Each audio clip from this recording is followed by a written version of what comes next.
Hello, welcome back our channel. നമ്മുടെ ചാനലിലേക്ക് സ്വാഗതം.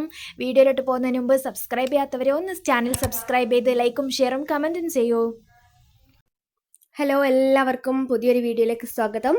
അപ്പം ഞാൻ ഇന്ന് ഈ വീഡിയോയിലൂടെ നിങ്ങൾക്ക് പറഞ്ഞുതരാൻ പോകുന്നത് ഒരു നല്ലൊരു സന്തോഷ വാർത്തയാണ്. ക്യാപ്ചയിൽ ചെറിയ മാറ്റങ്ങളൊക്കെ വരുത്തിയിട്ടുണ്ട്. ന്യൂസിലൊക്കെ അതിപ്പോൾ വന്നിട്ടുണ്ട്.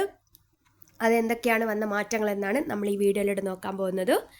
പിന്നെ ലേണേഴ്സ് എക്സാമിൻ്റെ ബാക്കി കാര്യങ്ങൾ, ക്വസ്റ്റ്യൻസ്, ആൻസേഴ്സ്, ക്യാപ്ച, കമ്പ്യൂട്ടർ അറിയാത്തവരെങ്ങനെ കമ്പ്യൂട്ടർ യൂസ് ചെയ്ത് പഠിക്കും, വീട്ടിലിരുന്ന് മൊബൈലിലിരുന്ന് എങ്ങനെയാണ് ക്യാപ്ച പ്രാക്ടീസ് ചെയ്ത് പഠിക്കുന്നത് എന്ന് വേണ്ട നിങ്ങൾക്ക് വേണ്ട എല്ലാ കാര്യങ്ങളുടെയും ഒരു ചെറിയ വീഡിയോസ് ഞാൻ എൻ്റെ ചാനലിൽ അപ്ലോഡ് ചെയ്തിട്ടുണ്ട്. ആവശ്യമുള്ളവർക്ക് വീഡിയോ എടുത്ത് കാണാവുന്നതാണ്. അപ്പോൾ ഈ ഒക്ടോബർ 1 മുതലാണ് ലേണേഴ്സിൽ പുതിയ പരിഷ്കാരങ്ങളൊക്കെ വന്നിട്ടുണ്ടായിരുന്നത്. അതിന് മുന്നേ വരെ 3 ഓപ്ഷൻസും 20 ചോദ്യങ്ങളും 12 ശരിയുത്തരങ്ങളായാൽ പാസ് അങ്ങനെയായിരുന്നു. എന്നാൽ പിന്നീടുള്ള പരിഷ്കാരത്തിൽ വന്നിട്ടുണ്ടായിരുന്നത് 30 ചോദ്യങ്ങൾ, അതിൽ 18 ശരിയായിരിക്കണം. ഓരോ 3 ചോദ്യം കഴിയും തോറും ഓരോ ക്യാപ്ചകൾ ഉണ്ടാവും. ആ ക്യാപ്ച നമ്മൾ ആ സമയത്തിനുള്ളിൽ ടൈപ്പ് ചെയ്തില്ല എന്നുണ്ടെങ്കിൽ അവിടെ ഫെയിൽ ആവുകയായിരുന്നു ഉണ്ടായിരുന്നത്. അതുതന്നെ വെറും ഒരു 45 സെക്കൻഡ് സമയമാണ് ഈ ചോദ്യം ഉത്തരം വായിക്കാനും ഈ ക്യാപ്ച ടൈപ്പ് ചെയ്ത് സബ്മിറ്റ് ചെയ്യാനും വേണ്ടി തന്നിട്ടുണ്ടായിരുന്നത്. ക്യാപ്ച ക്വസ്റ്റ്യന് മാത്രമാണ് 45 സെക്കൻഡ് സമയം, ബാക്കിയൊക്കെ 30 സെക്കൻഡ് സമയമാണ് ബാക്കി ചോദ്യങ്ങൾക്കൊക്കെ. ഇതൊക്കെ പരിമിതമായ ചെറിയൊരു സമയമാണ് ഒരു എക്സാം എഴുതുന്ന ആളെ സംബന്ധിച്ചിടത്തോളം. കാരണം വലിയ ഓപ്ഷൻസും വലിയ ചോദ്യങ്ങളൊക്കെ ആയിട്ടാണ് കണ്ടുവന്നത്. അപ്പോൾ കൂട്ടത്തോൽവിയാണ് ഇപ്പോൾ സംഭവിച്ചിരിക്കുന്നത്. ഈ ഒക്ടോബറിൽ വന്ന പരിഷ്കാരത്തിൽ ക്യാപ്ച കാരണം കൂട്ടത്തോൽവികൾ സംഭവിച്ചത് കാരണം പിന്നെയും ഈ മോട്ടോർ വെഹിക്കിൾ ഡിപ്പാർട്ട്മെൻറ്റ് ചെറിയ ചില അപ്ഡേറ്റ്സ് ഒക്കെ കൊണ്ടുവന്നിട്ടുണ്ട്. അപ്പോൾ അത് എന്തൊക്കെയാണെന്ന് നമുക്ക് നോക്കാം. എന്തായാലും ഈ അപ്ഡേറ്റ് നിലവിൽ വന്നു എന്നുള്ളത് നമുക്ക് കമൻസിൽ നിന്ന് വ്യക്തമാണ്. എക്സാം എഴുതിയ ചില കുട്ടികൾ അല്ലെങ്കിൽ ചില ആൾക്കാർ നമ്മുടെ കമൻറ്റ് ബോക്സിൽ അറിയിക്കുന്നുണ്ട്, എനിക്ക് ഇത്ര ക്വസ്റ്റ്യനിലാണ് ക്യാപ്ച വന്നത്, എനിക്ക് ഇത്ര ക്വസ്റ്റ്യനിലേ ക്യാപ്ച വന്നുള്ളൂ എന്നൊക്കെ നമുക്ക് കമൻറ്റിൽ നിന്ന് വ്യക്തമായിട്ട് കാണാൻ വേണ്ടി കഴിയുന്നുണ്ട്. എന്തായാലും ക്യാപ്ച പൂർണ്ണമായിട്ട് എടുത്തു കളഞ്ഞിട്ടില്ല, അവർക്ക് എടുത്തു കളയാനും കഴിയില്ല. ഒരു സുരക്ഷയുടെ ഭാഗമായിട്ടാണ് ഈ ക്യാപ്ച കൊണ്ടുവന്നിട്ടുള്ളത്. ക്യാപ്ചയുടെ എണ്ണം കുറഞ്ഞു എങ്കിലും ഉള്ള ക്യാപ്ച നമ്മൾ ശ്രദ്ധിച്ചിരിക്കണം. ഇപ്പോൾ നിലവിൽ പറയുന്നത് ഓരോ 10 ചോദ്യം കഴിയുമ്പോഴാണ് ക്യാപ്ച വരുന്നത് എന്നുള്ളതാണ്. പക്ഷെ ഈ ഇടയ്ക്ക് ഞാനൊരു കമൻറ്റ് കണ്ടിട്ടുണ്ടായിരുന്നു, ഒരു 5 ആ കുട്ടിക്ക് 5-ാമത്തെ ചോദ്യത്തിലാണ് വന്നത്, പിന്നെ 20ാമത് ചോദ്യം അങ്ങനെ എങ്ങാനാണ് വന്നത് എന്നുള്ളത്. അപ്പോൾ അപ്ഡേറ്റായി വരുന്നുണ്ട്. ചിലർക്കൊക്കെ വന്നു, പകുതിയോളം പേർക്ക് വന്നു എന്ന് തന്നെയാണ് ന്യൂസിലൊക്കെ എന്തായാലും അപ്ഡേറ്റ് കൊടുത്തിട്ടുണ്ട്. അതുകൊണ്ട് തന്നെ നമുക്ക് ഓരോ 10 ചോദ്യത്തിൻ്റെ കൂടെ ആയിട്ട് 30 ചോദ്യത്തിൽ 3 ക്യാപ്ചയാണ് ഇപ്പോൾ നിലവിൽ അവർ ആക്കിയിട്ടുള്ളത്. അപ്പോഴും നമ്മുടെ മനസ്സിൽ 10ാമത്തെ ചോദ്യം എത്തുമ്പോൾ താഴേക്ക് സ്ക്രോൾ ചെയ്ത് വന്ന് എന്ത് ചെയ്യണം, ക്യാപ്ചയെ കണ്ട് എൻ്റർ ചെയ്ത് കൺഫേം കൊടുക്കണം.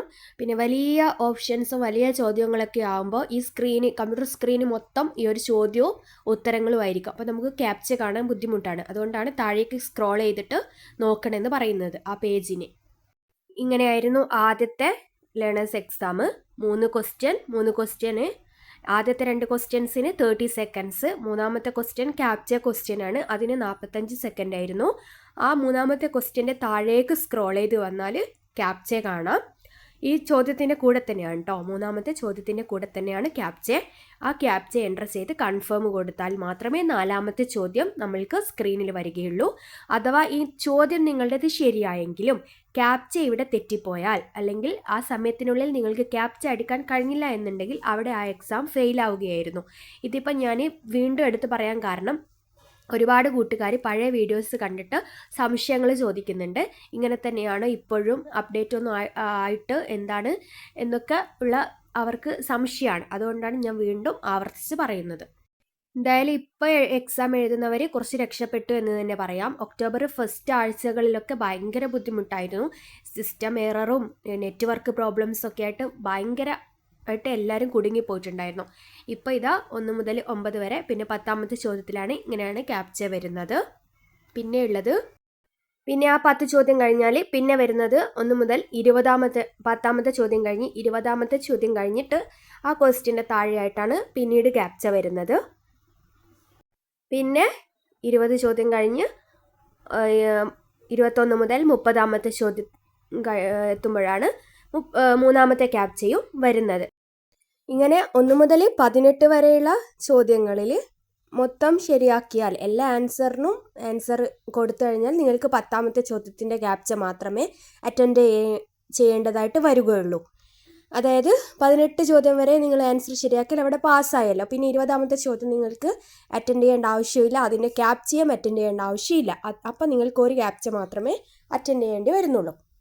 പിന്നെ ഇങ്ങനെ സംഭവിച്ചാൽ അഥവാ 1, 2 ഉത്തരമൊക്കെ ശരിയായി, 3ാമത്തെ ഉത്തരം തെറ്റി, 4ാമത്തെ ശരിയായി, 5ാമത്തേത് തെറ്റി, 6ാമത്തെ ശരിയായി, 7ാമത്തേത് തെറ്റി, 8ാമത്തേത് തെറ്റി, 9ാമത്തെ ശരിയായി, അങ്ങനെ ഇടയിലിടയിൽ ആൻസേഴ്സ് തെറ്റിപ്പോകുന്നതുണ്ടല്ലോ. അപ്പം നിങ്ങൾക്ക് നമ്പേഴ്സൊക്കെ മാറും, ശരിയായ ഉത്തരങ്ങളൊക്കെ മാറി പോകുമ്പോൾ 20 ക്വസ്റ്റ്യൻ്റെ അപ്പുറത്തേക്കൊക്കെ നിങ്ങൾക്ക് അറ്റൻഡ് ചെയ്യേണ്ടതായിട്ട് വരും അല്ലേ. അപ്പോൾ 2 ക്യാപ്ചകളൊക്കെ നിങ്ങൾക്ക് വരുന്നതായിരിക്കും. മനസ്സിലായല്ലോ. ഇപ്പോൾ നമ്മൾ 18 വരെ 18 ശരി ഉത്തരവും കൊടുത്തു കഴിഞ്ഞാൽ പ്രശ്നമില്ല.